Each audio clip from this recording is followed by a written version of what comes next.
ఇంతకు ముందేమన్నావే నువ్వు?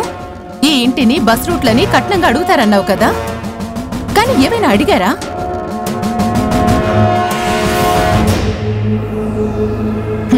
వాళ్ళు అడిగిందంతా నలుగురికి తెలిసేలా ఈ పెళ్లి జరగాలని. కుటుంబం గొప్పలు డబ్బా కొట్టుకునే ఇక్కడ వాళ్లకన్నా గొప్పవాళ్లే వాళ్ళు. నా జీవితం బాగుండదు, నాశనం అవుతుందని ఒక అమ్మగా నువ్వు నాకు శాపం పెట్టావు. నేనెలా బతుకుతానో మీకు చూపిస్తాను.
ఈ కటారి శివరాజ్ గరికపాటి కరుణాకరానికి బంధువు కాబోతున్నాడు.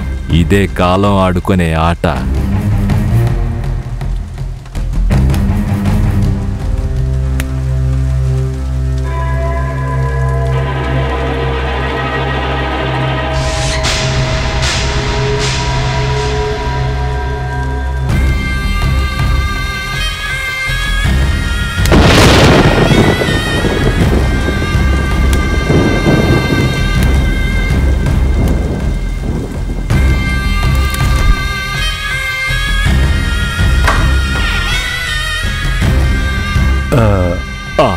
శివరాజ్, లోపలికి రా.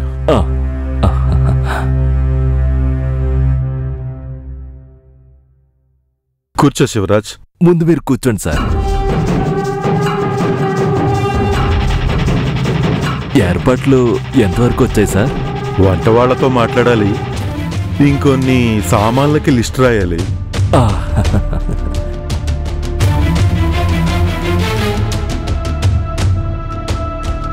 కూర్చో కూర్చో కూర్చో. బాగున్నారా భానుమతి అమ్మగారు? బాగున్నాను. పెళ్లికి ముందు ఒకసారి ఇక్కడికి రావాలని చాలా రోజులుగా అనుకుంటున్నాను. ఏం చేస్తాం, ఏవేవో పనులు. కరుణాకర్ సారికి అవమానంగా ఉంటుందని తెలుసు. అక్కడి నుండి ఎవరో ఒకరు రావాలి కదా. అదే మానసి తులసి ఎక్కడ, వాళ్ళని కూడా కొంచెం పిలవండి. భాను, వాళ్ళిద్దరిని రమ్మను.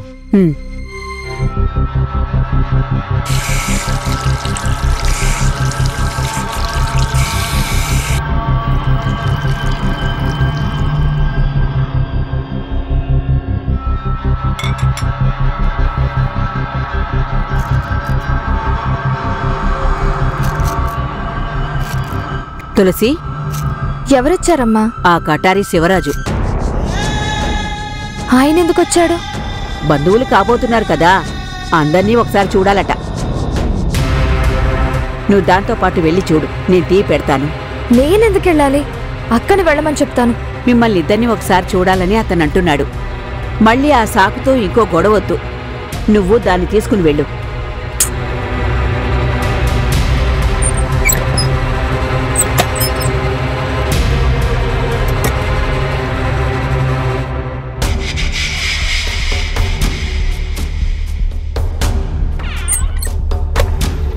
ఏంటి? మీ మాంగారు వచ్చారు. ఏమన్నా? మీ చంద్ర నాన్న నిన్ను చూడాలని వచ్చారు. ఏమన్నా విశేషం ఉందా? నాకేం తెలుసు. ఇంట్లో వాళ్ళందరినీ చూడాలని వచ్చారట.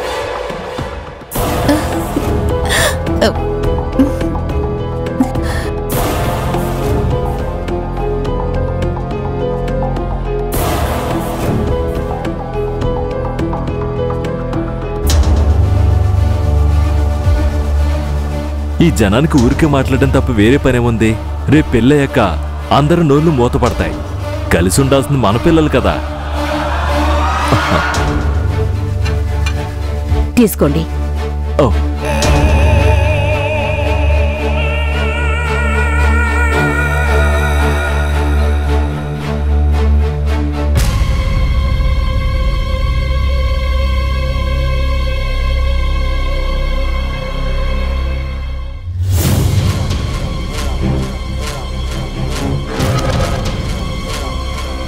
అదే ఇంట్లో లేదా సార్ రెండో కూతురు? ఓ తులసి,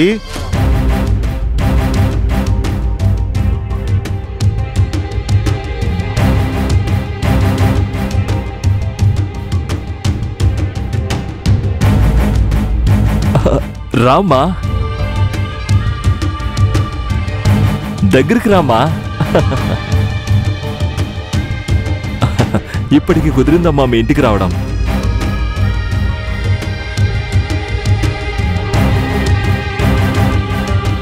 ఆడపిల్లని వచ్చి చూడ్డం ఆడవాళ్ళ పనే.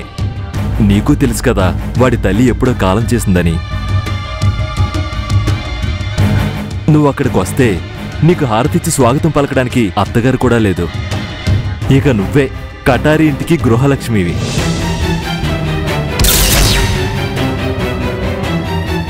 అది కాదు. నిన్ను చూడగానే అందుకు అన్ని అర్హతలు నీకున్నాయని నాకు అర్థమైంది.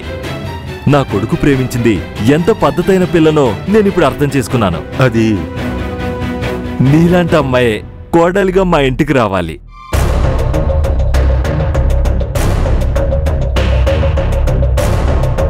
మావయ్య, నేనే మానసిని. ఇది నా చెల్లెలు.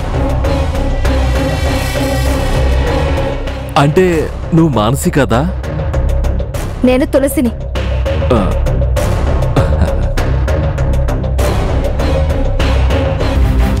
అయ్యో, నేను పొరపాటు పడ్డాను. ఇద్దరమ్మాయిల్ని చిన్నప్పుడు ఎప్పుడో చూశాను. పెద్దమ్మాయి ఎవరో చిన్నమ్మాయి ఎవరో గుర్తుపట్టలేకపోయాను. నువ్వు లోపలికెళ్ళు. సరే అయితే నేను వస్తాను. కర్ణాకర్ సార్, మీరెక్కడికో బయలుదేరినట్టున్నారు. వస్తాను భానుమతమ్మ గారు.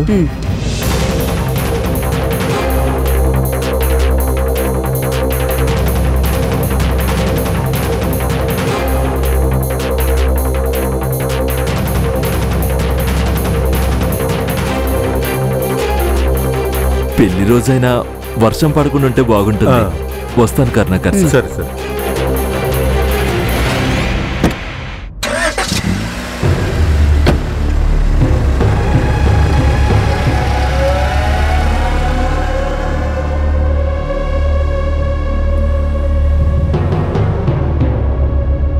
నేననుకున్నట్టు కాదు. శివరాజుకి ఆ రోజున్న వినయం మర్యాద ఇప్పటికీ ఉన్నాయి. శివరాజు మాటల్ని నువ్వు పొరపాటును కూడా నమ్మొద్దు. అదంతా అతని నటన. సరే, నేను వెళ్ళొస్తాను.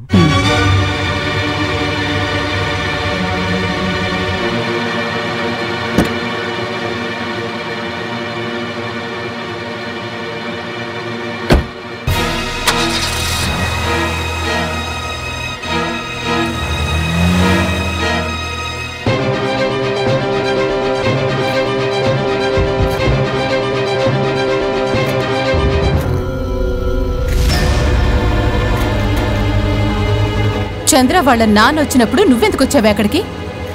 నేననుకుని ఆ మనిషి మాట్లాడింది నీతో. అది నా తప్పంటావా? ఇద్దరు కూతుళ్ళని చూడాలని అడిగింది అతనే. చూడాలని ఆయన అన్నంత మాత్రాన నువ్వు పరిగెత్తుకొని రావాలా? ఏదో మర్యాద కోసం అతను అలా అన్నారు. వెంటనే నువ్వొచ్చి అక్కడ నిలబడిపోవాలా? మరే అతన్ని చూడాలని తప్పించిపోయానే ఏంటి? నాన్న పిలిచారని నేను అక్కడికి వచ్చాను. నువ్వెందుకే దాన్నెత్తినెక్కి కూర్చుంటావు? మీరక్కా చెల్లెళ్ళని శివరాజుకి తెలియకేం కాదు. అతను కావాలని అలా చేశాడు. చంద్ర నాన్నగారు ఎందుకు అలా చేస్తారమ్మా? అతను నీకిచ్చే విలువ అంతేనని నీకు అర్థమవడం కోసమే అలా చేశాడు.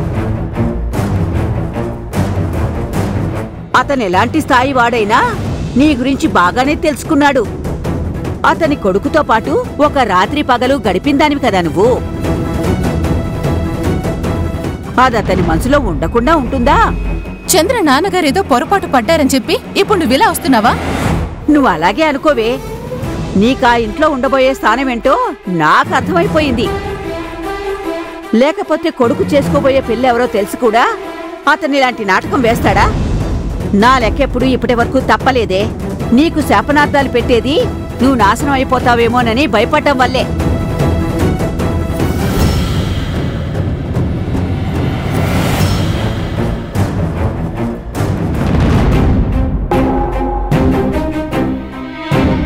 అతను కావాలని అలా ప్రవర్తించాడు. అసలేముంది అతని మనసులో?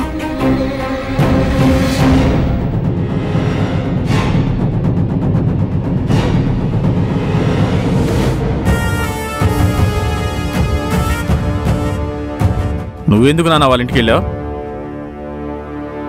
నేను వెళ్ళడానికి వేరే కారణాలున్నాయి. కొన్ని విషయాల్ని ఇంకోసారి ఎత్తుపొడిచి గుర్తు చేయడానికే వెళ్ళాను. కట్నం వద్దని చెప్పినా కూడా కరుణాకర్ బస్ రూట్లను మనం వదిలేయటం ఎట్టారా చంద్రం? మనకు కావలసినవే ఆ బస్సులు వెళ్లే రూట్లు. నువ్వు ఆ పిల్లకి వలేసినప్పుడు నువ్వు గురిపెట్టింది వాటికే అని అనుకున్నాను. ఇప్పుడు పనైనాక నందైతే ఏంది పందైతే ఏంది అన్న నీ వరుస నాకు మింగుడు పడ్డం లేదురా చంద్రం. నాకు అది తెలియక కాదు నాన్న. కరుణాకర్ మీద పగతో మనం ముందు అనుకున్నది బస్ ట్రిప్స్ గురించి. అందులో అతన్ని ఓడించడం మన వల్ల కాలేదు. ఎన్ని రకాలుగా మనం ఇబ్బందులు పెట్టినా దాన్ని వదిలిపెట్టడానికి కరుణాకర్ కూడా తయారుగా లేడు. కరుణాకర్ మేనేజర్ కుమార్ మన వైపు ఉన్నాడు కాబట్టి కరుణాకర్ మనసులో మాట ఎప్పటికప్పుడు తెలుసుకోగలుగుతున్నా. కట్నం లేకుండా వాళ్ళ కూతుర్ని నీ కొడుక్కిచ్చి చేయడం మతి తక్కువ పని అని అతను అంటున్నాడు. కరుణాకర్కి సంబంధించినంత వరకు కూతుర్ని వదిలించుకోవాలి, అంతకు మించి ఇంకేం లేదు. కుమార్ లెక్క ప్రకారం ఇది వట్టి పెళ్ళే. అది అలా కాదని మనకీ తెలుసు. నువ్వేమైనా చేసుకోరా, కానీ నేను ఇంక ఎదురు చూస్తూ కూర్చోలేనురా చంద్ర. పెళ్ళయ్యాక ఆ జనతా బస్సు అనేదే ఉండకూడదు. ఆ బస్సులు నడిచేవి కటారి అన్న పేరు మీదే. పెళ్ళంటూ జరగని పెళ్లికి ముందు రోజు ఈ శివరాజు ఒక బాంబు పేలుస్తాడు.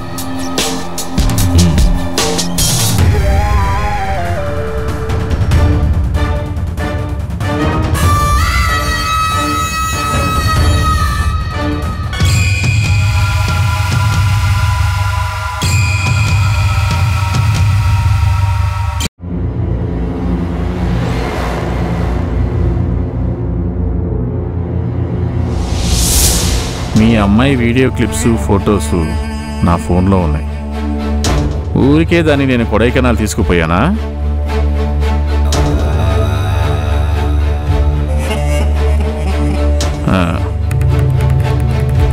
అవి బయటికి వెళ్తే పరిస్థితి ఏమిటో మీకు ప్రత్యేకంగా చెప్పాలా? రోగం తెలుసుకొని చికిత్స చేయాలి కరుణాకర్.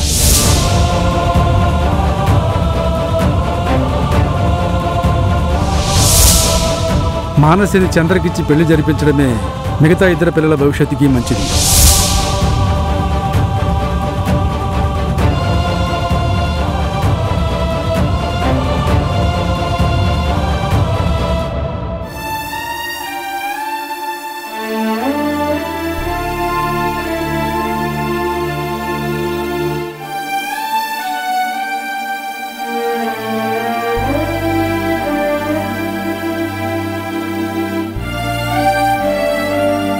జయ, ఎందుకు ఇక్కడ ఒంటరిగా నిలబడ్డావు? నా ఫీలింగ్స్ నీకు తెలియవమ్మా. పెళ్లికి ఇంకా కొద్ది రోజులే ఉందనగా పెళ్లి కూతురు మరొకటితో లేచిపోవడం, ఆ షాక్ తీరకముందే మరో అమ్మాయిని పెళ్లి చేసుకోవాలని బలవంత పెట్టడం,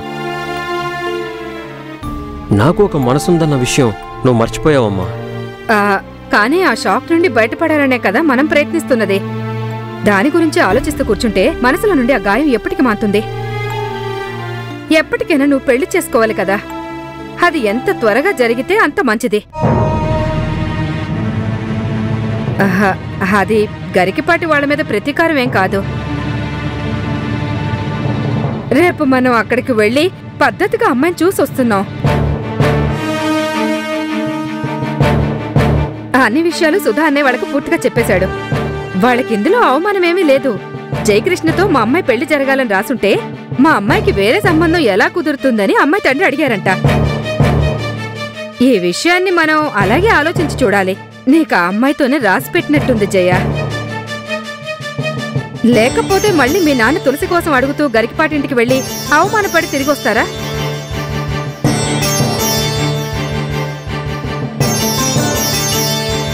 నాకు తెలుసు రేపు మనం వెళ్ళి ఆ అమ్మాయిని చూసొచ్చే వరకు నీ మూడ్ ఆఫ్ ఉంటుందని. తర్వాత ఆ పాత ఆలోచనలేవి నీ మనసులో ఉండవు. ఇంకా నువ్వు వెళ్ళి పడుకో. అమ్మా నువ్వు వెళ్ళు.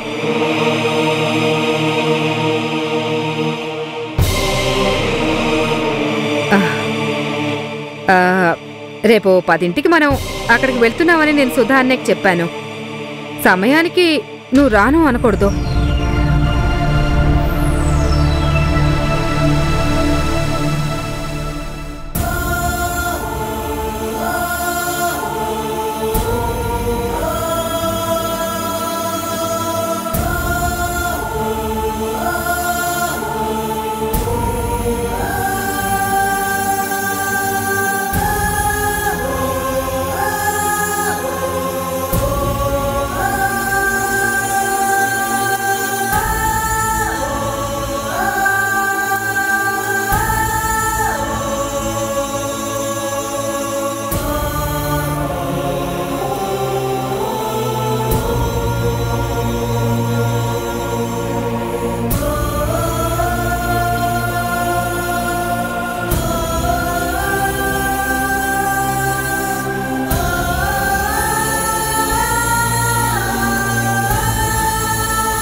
జై బావా.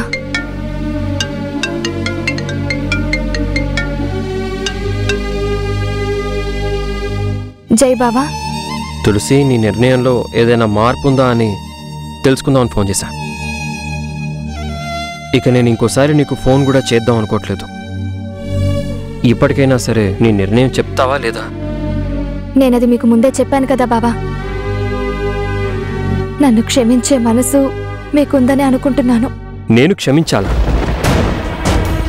ఇది చంద్రతోటి నేను విసిరే సవాల్. మానసి మెడలో వాడు తాళి కట్టే ముందు నేను కట్టే తాళి నీ మెడలో పడాలి. తన పెళ్లి జరిగే వరకు నేను ఎదురు చూడడం నా వల్ల కాదు.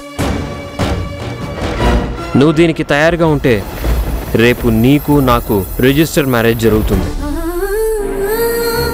నువ్వు అందుకు తయారుగా లేకపోతే నువ్వు పోగొట్టుకునేది నీ జీవితం అని నువ్వు తెలుసుకో. నాకు ఆశ లేక కాదు జై బాబా. మీరు నాకు అందిస్తున్నది నేను కలలో కూడా ఊహించలేని జీవితాన్ని. కానీ అక్కకి పెళ్లి కాకుండా నేను మీరు చెప్పినట్టు చెయ్యలేను. నన్ను క్షమించండి జై బాబా.